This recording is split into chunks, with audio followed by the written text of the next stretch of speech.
Assalamualaikum warahmatullahi wabarakatuh. Halo teman-teman, berjumpa lagi bersama saya Siti Fatimah Agustini di channel Kids Learning.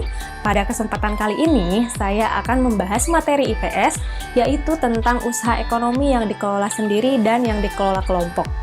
Seperti biasa, sekedar mengingatkan, nanti setelah menonton video ini, jangan lupa ya teman-teman untuk like, comment, share, and subscribe channel YouTube kami, dan jangan lupa juga nyalakan loncengnya agar teman-teman bisa memperoleh informasi terupdate di channel kami. Jangan lupa juga follow akun Instagram kami.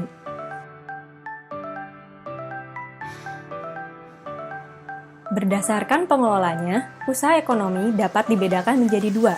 Pertama, usaha ekonomi yang dikelola sendiri, dan kedua, yaitu usaha ekonomi yang dikelola kelompok.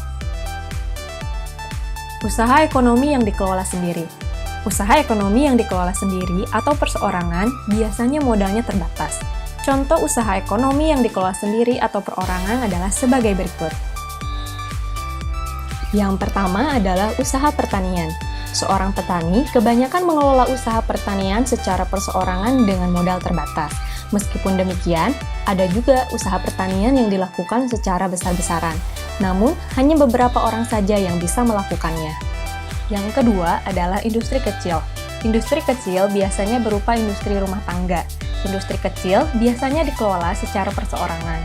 Contoh dari industri kecil yaitu seperti usaha kerajinan mebel, industri keramik, kerajinan anyaman, dan tembikar. Dan yang ketiga adalah usaha perdagangan. Usaha perdagangan yang dikelola secara perseorangan biasanya perdagangan dalam jumlah kecil sampai menengah. Contohnya seperti membuka warung, penjajah keliling, pedagang kaki lima, pedagang di lapak-lapak pasar, dan pedagang hasil bumi.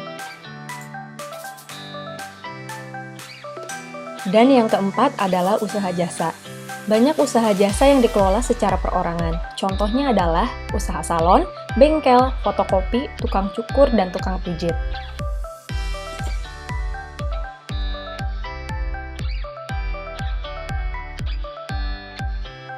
Usaha ekonomi yang dikelola kelompok. Usaha ekonomi yang dikelola secara berkelompok adalah usaha yang dijalankan secara bersama-sama, baik dalam hal modal, pengelolaan, maupun dalam hal bagi hasil. Contoh usaha ekonomi yang dikelola secara bersama-sama antara lain sebagai berikut. Yang pertama adalah firma. Firma adalah perusahaan yang didirikan oleh sedikitnya dua orang.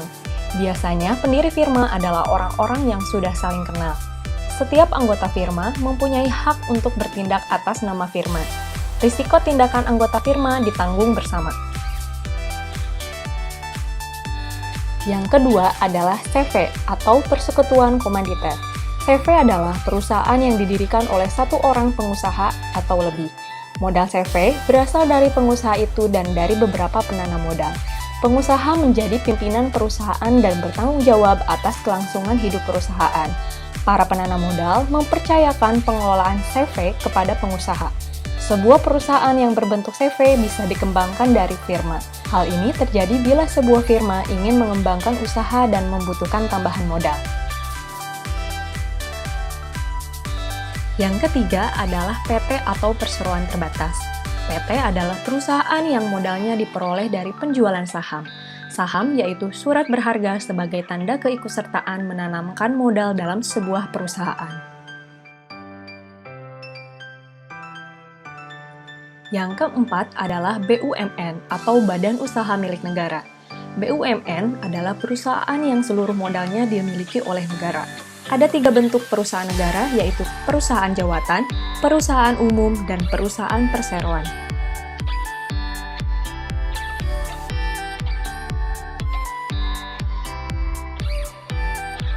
Dan yang kelima adalah BUMD atau Badan Usaha Milik Daerah. BUMD adalah perusahaan yang modalnya dimiliki oleh pemerintah daerah. Tujuan pendirian perusahaan daerah antara lain turut melaksanakan pembangunan ekonomi daerah dan pembangunan ekonomi nasional. Selain itu, perusahaan daerah juga bertujuan untuk memenuhi kebutuhan rakyat dan menyediakan lapangan kerja dalam rangka menuju masyarakat adil dan makmur. Dan usaha ekonomi yang dikelola kelompok selanjutnya adalah koperasi. Koperasi adalah usaha bersama dalam bidang ekonomi. Kerjasama dalam koperasi berdasarkan prinsip saling membutuhkan dan kesamaan kebutuhan anggotanya. Di Indonesia, ada 5 bentuk koperasi, yaitu koperasi konsumsi, koperasi simpan pinjam, koperasi produksi, koperasi jasa, dan koperasi serba usaha.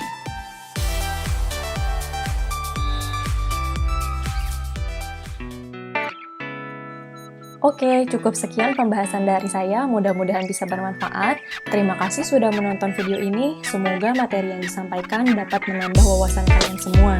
Untuk mendukung channel ini, jangan lupa subscribe dan sebarkan ke teman-teman kalian ya. See you. Wassalamualaikum warahmatullahi wabarakatuh.